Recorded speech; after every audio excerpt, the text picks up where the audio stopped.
Today in the Fancy Stitch Combo series, I'm going to show you how to work the sand stitch, which is also called the rice stitch. And this was at the request of a viewer, and I'm really glad she requested it because it's a new stitch to me, and it's a combination of stitches that come together in a way you wouldn't think would happen. So let me go ahead and show you.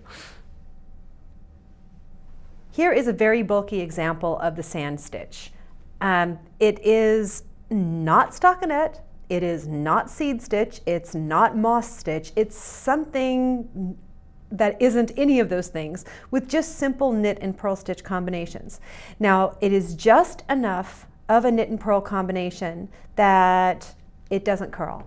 It is a stitch that lies flat and looks like garter stitch on the back of the work, or reverse stockinette, I suppose. So it's not as plain as stockinette. It's not as busy as seed stitch. It's something in between, and it still lies flat, and I think that's pretty exciting.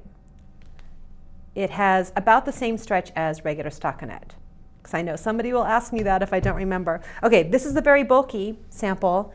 Here is a much finer sample in a bamboo yarn, and I still worked it so that in a tight enough gauge so you can't see through the stitch, which I think is probably pretty important in this stitch. If you knit with too loose of a gauge, it will probably lose the effect that you're getting with the pattern, with the very slight pattern. But you can see it is, again, a flat stitch that isn't as pronounced as moss stitch and isn't as smooth as stockinette stitch. It's very cool. And that looks just like reverse stockinette on the back.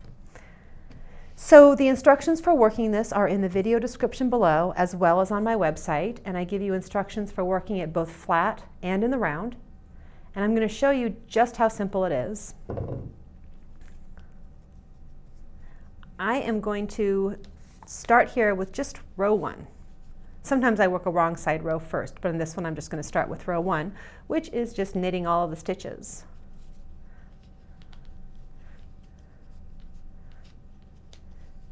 And you know, all of the stitches that I demonstrate in these fancy stitch combos are available in a slower demonstration in video on my YouTube channel.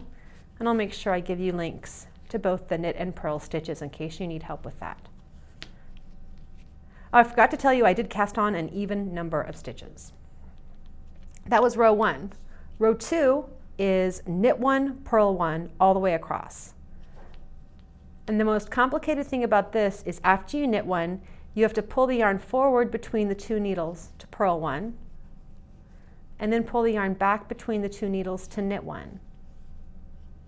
Forward to purl, back to knit.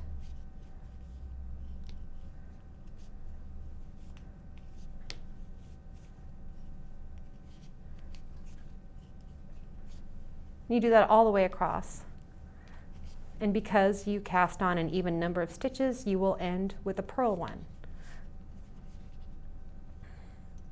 Okay, row 3 is again knitting all the stitches.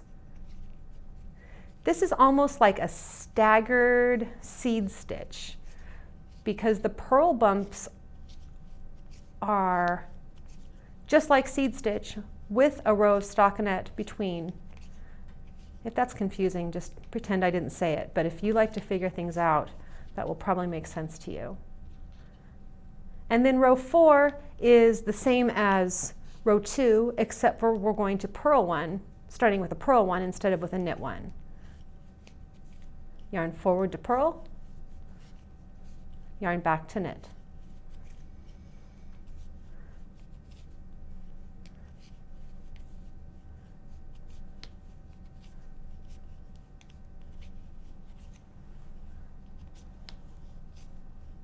You'll end with a knit 1 after row 4. And you see here, it's flat. It is not curling like stockinette, which gives you a lot more options for how you might want to use this. As far as binding this off goes, you want to bind off just normally knitting on a right side row. And that's it, the sand stitch.